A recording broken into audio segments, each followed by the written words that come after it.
to the Waves of Impact podcast. I'm very honored to be sitting between two amazing professors and students in HFT 3221 in the spring of 2026. And so what we're going to do today, we are doing a series of how HR impacts absolutely every portion of the sport industry, the hospitality industry. It's actually everywhere. And so what you don't think, and it's funny, I'm looking to, I hope are able to capture this for YouTube, is I'm looking behind here are all the students, and I look and say, gosh, the first day when they come into the room and I say everything is about HR, and everybody's like, no, it's not really. And so when we talk about events, huge events, and Ryan, I know that you're all about the HR side of things. Let's talk a little bit about your perception from the sports side of what do you see out there, and we're going to start going. We have about 18 minutes to talk about that. Students will be able to ask some questions, and so let's go. So Dr. Freed, let's kick us off a little bit, because I am interested. Many of the students will find themselves either in internships, real life, in a stadium. When we're talking about events, how do we see HR? Where have you seen it? Can you give us some examples? Tell me a little bit. I would like to know, because you are the expert. You really are. Is it 19 books? How many books have you written? More than enough. More than enough, yeah, on it. And you really are the expert. And so I would like to dive just a little bit of what have you seen as that expert to HR? The good, the bad, and the ugly. Okay. I mean, it's one of these things where oftentimes we don't think about what are the dynamics that we have to deal with, but you're dealing with people.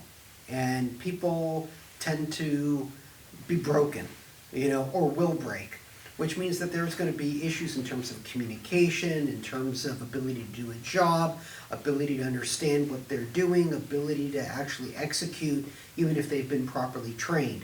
So throughout this continuum that we see in the employment process, you're going to have elements where something can break down. And when that happens, that's when what hits the fan. And so that often is where we have issues such as, if you're an intern, what are you doing on the internship site, and are you in fact doing what you need to do? What if you open up the wrong attachment and it creates a virus in the workplace? Are you responsible for that? Are you liable for that? Is the employer responsible for what you have done? And so there's a concept called respondeat superior. It's a legal term. I'm a lawyer. I like to throw legal terms out there. And it basically means if you are the supervisor, you're responsible for the conduct of those under your supervision while they're doing their job and doing parts of their job. So there's a concept called frolic and detour. If you're not doing your job, they're not going to be responsible for it.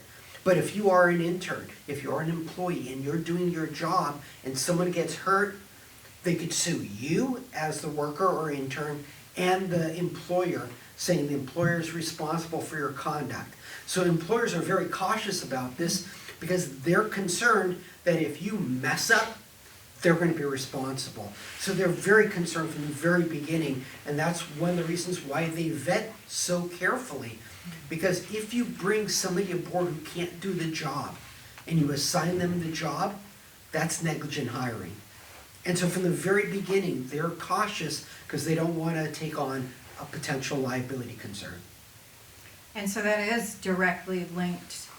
So let me take this a little bit further. As a college student, you go out, okay, I'm going to go get an internship or whatever it is, paid, unpaid, whatever it is.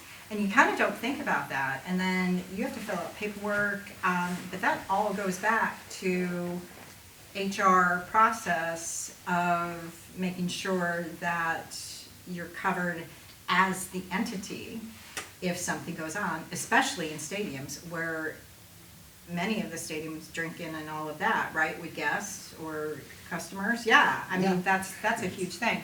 So Ryan, what are you thinking of that from what you've seen, because you've been out there, how do you think the bridge goes that people actually don't think about HR? Yeah, I think, Dr. Freed mentioned a lot of great things. It's about the people. And when we go through the process of, in sports, it's about being able to help that organization make money at the end of the day. We hire the right people who have the specific skill sets to help out in those specific departments. So whether that's ticketing, sponsorship, marketing, operations, really HR is there to help with, kind of oversee a little bit of everything, from the hiring to making sure that they are doing their responsibilities, to at the end of the day, making sure that they're actually happy as well, that they are good stewards, that they are making sure that these companies are kind of on the right track, as that is our responsibility as employers. So HR is a vital part of, I think, every business, in particular sports and hospitality. We're going to see it across really every business function. So part of this is what we're learning is that although HR to me is a department, it also is every supervisor's job. So I would like an example of what you have seen out there where you may not think, and again, we're looking at students launching out, and you may not think that HR is so important in human resources or understanding about that handbook or understanding about the laws. We're learning about what laws are today because they're, ebb and flowing, it feels like. So examples that you've seen? Yeah. As supervisors or something? Yeah, for sure. You mentioned the laws. I think it's really important. In particular, around stadiums. So stadiums are typically on public land, and there's things that we have to abide by as well. And one case in particular, we had a sponsor. It was a major food sponsor, and they wanted to actually come and record a video they were going to show on the PA screen during games. And this was in the sponsorship department, and they thought they had all their areas covered. They had the video person, they had the stadium, they had kind of the overall event. The missing piece was HR, because HR needed to sign legal documentations. Oh. And HR at the time was a group responsible, and it actually came back to really hurt the department and the employee, because they thought they had everything kind of checkbox, and they did not. And so that missing piece was HR, where they were kind of really the glue that helped support everything in that particular instance. But there's numerous examples where I think HR, we don't always think of HR where they probably should be involved. Right. And a lot of, so on the HR real side of like Sherman, whatever, it's all strategic, and it's all about partners. You'll hear it all the time about how you have partners out there. But Gail, tell me about maybe like what you've seen at the supervisor where you don't think about what you're doing, but it's really important that you understand what's going on. I'm called Dr. Doom and Gloom for a reason. People don't want to meet me. They don't want to talk to me because I talk about bad stuff. Yeah. And so I get to see it, unfortunately, on the backside of things. And when I say the backside, when there have been the failures. So I've had cases where you hire an employee, you don't do an effective background check. And in one case, it was somebody that was supposed to be doing security at an MLS game, and they got into a confrontation, and they got upset, and they punched a patron in the face. That's the kind of stuff where that's normally not what you want to have your employees do on the first day of the job. But the question was, did they screen the person appropriately? Did they do the background check appropriately? Did they train the person appropriately? Did they make sure the right person was in the right position at the right time? And a lot of this goes not just to the HR in terms of the hiring process, but working with management. because all employees should be properly supervised by managers where they know what's going on. They know that the manager is going to be there to interact with them, to monitor what they're doing, encourage them to grow as a professional and to do the job appropriately. If you're doing that as a manager, you're in fact working as an agent of human resources to make sure things can be done effectively. If there is that disconnect, you might have HR doing everything they need to do, but if management fails, then the employee is going to fail. And so it's not just HR, you have to look at everything around HR to make sure it can be executed in an effective manner. And we have that through so many different areas in stadiums, arenas, and things like that. Just, you mentioned alcohol. Alcohol sales. Well, are they TIPS or team certified? Are they following all the policies and procedures? Do they know that there's going to be secret shoppers which are coordinated through human resources to test whether or not people are actually doing their job effectively? Those are the kind of things where you might not see the tentacles of HR. Oftentimes people think of HR only as Toby from The Office, who's there to mess up things. No, it's all over the place, and that's where you have to be as someone that's in management, is to think that HR is there to help you do your job more effectively by having the right people with the right skills and the correct resources to be able to do their job. And I agree. All right, so we have, how much more time do we think? 10-ish minutes. Okay. We have some students here that probably have some questions for our experts. Can you stump us? Would you like to ask a question? Would you like to, there's some questions in the back. We need a little question helper, but do you have a question you would like to ask of our experts? My major is communication, so I'm interested in the connection between the HR and communication. Question. Okay. Let me rephrase it. So because the mics, I realize, are only on the two of you, so probably won't even hear me. Thank heavens. Is communications within organizations and HR?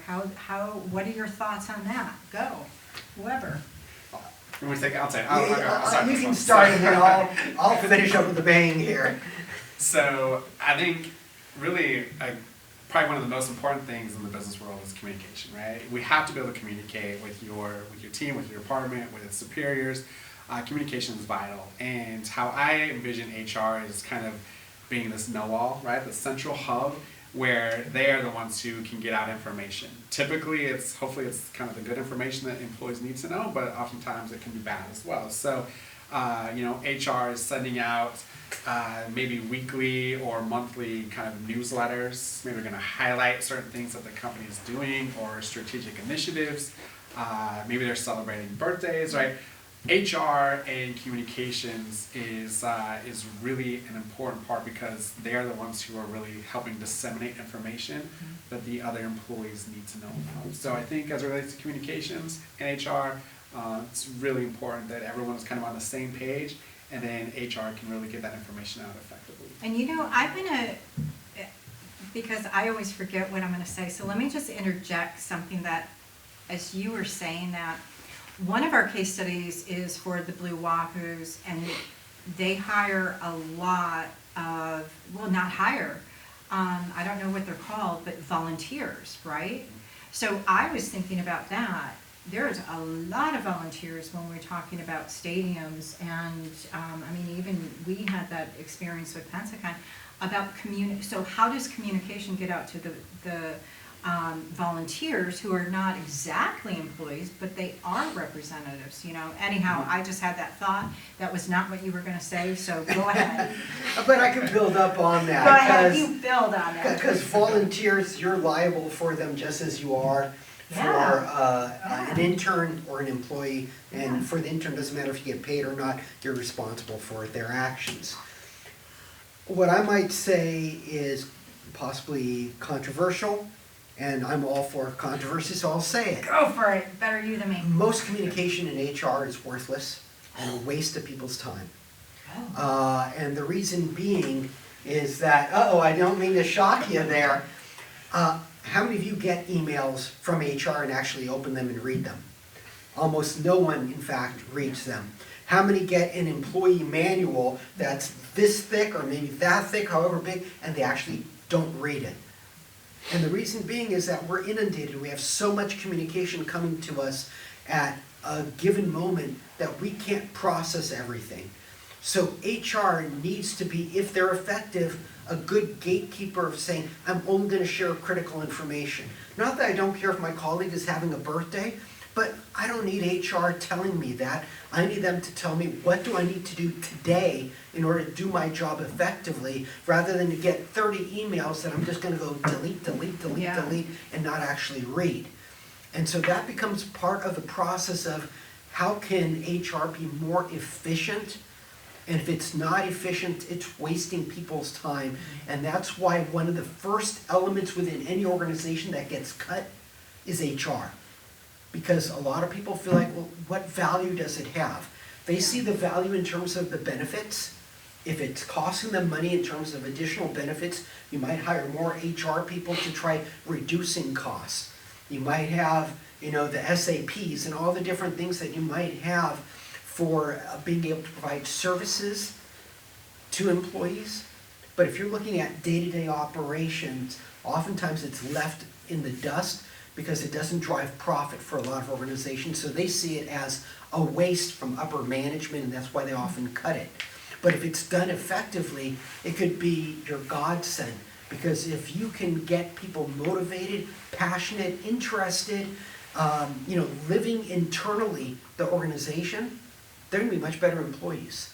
But that's not through too much communication. It's the right communication. So maybe strategic communication within the organization is the answer to Thank you that. so much. Yeah, good question. Great question. Wyatt, you've had a minute to think. What are you thinking? Morale in the workplace directly affects employee productivity. To what extent can HR affect it positively and negatively, do you think? I'll start with this. Okay. If anyone has ever done a long homestand in baseball, as an example, where you've worked 3 games in a row, and you're at the ballpark 20-something hours, if you don't have a good relationship with your colleagues, that's going to be hell. And so that becomes part of the morale thing, is creating a culture where people actually want to work with each other. That can't be manufactured. There's some concept called a workplace spouse, which is someone that you're so close to because you're around them so much that you might spend more time with them than their spouse. And so one of the HR tricks is when you're giving someone an award, is to give it to them and their workplace spouse because they can enjoy it together, versus having something where it's like, hey, you get to go on vacation, but the other person can't. That's going to cause some kind of dysfunction between that relationship. The best is enhance that relationship by honoring both of them, because you work as a team in any kind of sport environment, and I'm not saying that as a quote-unquote team, a baseball team or stuff, but everyone in the sales department, everyone, possibly working with marketing, maybe it's event operations, maybe it's house and grounds, whatever it might be, you work together and you get very, very close to those people. That's the big thing with the morale, is allowing them to bond and to bond authentically, then you're going to succeed. I agree with that. I mean, I don't know if I can say much more than what you said, but I think it's really the morale, like making sure that, that things are getting done and accomplished the right way, and making sure that your staff, your employees are happy. I think that goes a long way, especially in sports, right? Long hours, long days. Without that good moral awareness, it could potentially hurt the organization. That's similar to hospitality. All right, anybody out there? Ryan, how many minutes do we have? Like 2.5. Okay, anybody out here have specific questions? Go ahead, Blake. Real quick, you guys emphasize, I guess, how important it is who you hire. For I guess, what do you look for in future employees about, or even internships, about their qualities or their resume? Why don't you start, and then I get back, clean up on this one. All right, so you are very lucky that you're in school right now, because this is a time for you to learn. In particular, I'm hoping that you're learning kind of what drives you, what motivates you, and you're able to learn specific tangible skill sets, right? You have to be able to bring some type of value to the organization that you're going to. Whether that can be a lot of different things, right? Sometimes we're looking for maybe analytical skills. Sometimes it's just someone who's extremely organized. But these things that you are trying to learn, you have to be able to show how your skill set can actually help that organization, whatever that is. And so I think for, as you're trying to go out and get internships and then potentially look for jobs, like, you have to become a subject matter expert in something.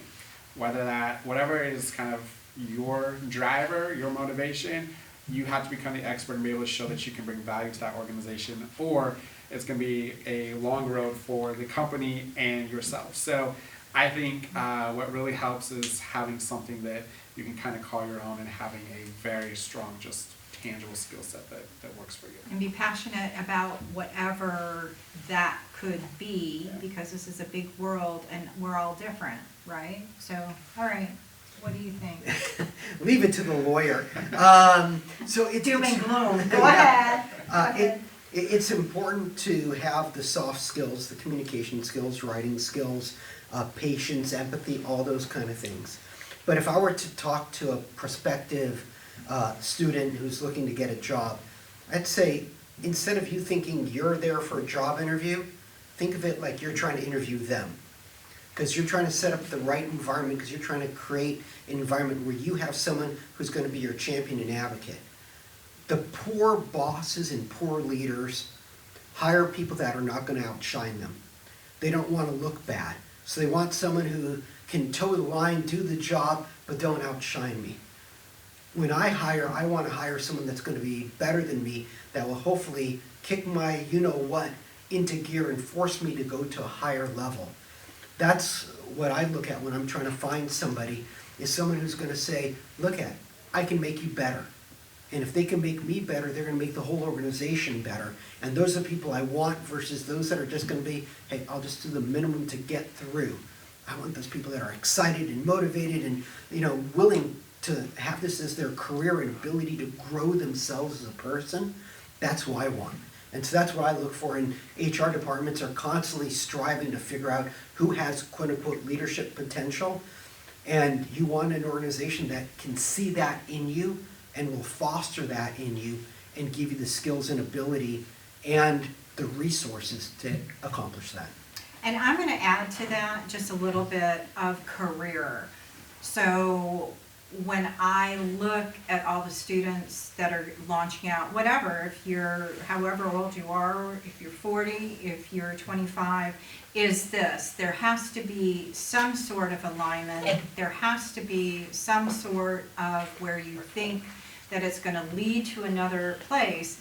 But I almost guarantee none of us get here. Again, I say that I'm 60. I never thought in a million years when I was waiting tables that I would be here. One leads to the next, leads to the next. Could I have done a redo on some of them? Absolutely. But I'm in agreement. When you say career, to me, it's out of the gate. You bring yourself, you bring what you're passionate about, what that's going to lead to. So if that's leadership, great. If not, that's okay too. But look at the organization, as you said, that's important. Okay, one last word. Give me a little information on something that nobody would ever know about you within the context of being okay to say it. Go ahead, Ryan. I don't want to know. I don't want to know anything bad. All right, tell me one thing that I don't know about. Just one thing. I'm a classically trained piano player. I've played for about 22, 23 years now. I love that. I have a baby grand in my house. Awesome. I don't play. Wow. So many people know about all the sports and stuff that I do, so I'll do something different. For a number of years, I helped write the Gilthorpe comic strip that you see in the daily newspaper. For about 3 years, I was one of the co-authors of it with Jerry Jenkins, who's a New York Times best-selling author. We did the Left Behind series, and so I threw in there like an Orthodox Jewish character, I threw in lawsuits, I threw in all these different storylines, and I actually used it in my sport law class, copies of Gilthorpe Oh comic my strip. gosh, Awesome. this guy, I swear, I don't know what he hasn't done or whatever. He always pulls out something. Thank you both of you for Waves of Impact. You have impact all of us, and we look forward to sharing this out in our community. Thank you very much. My pleasure. Thank you. Pleasure.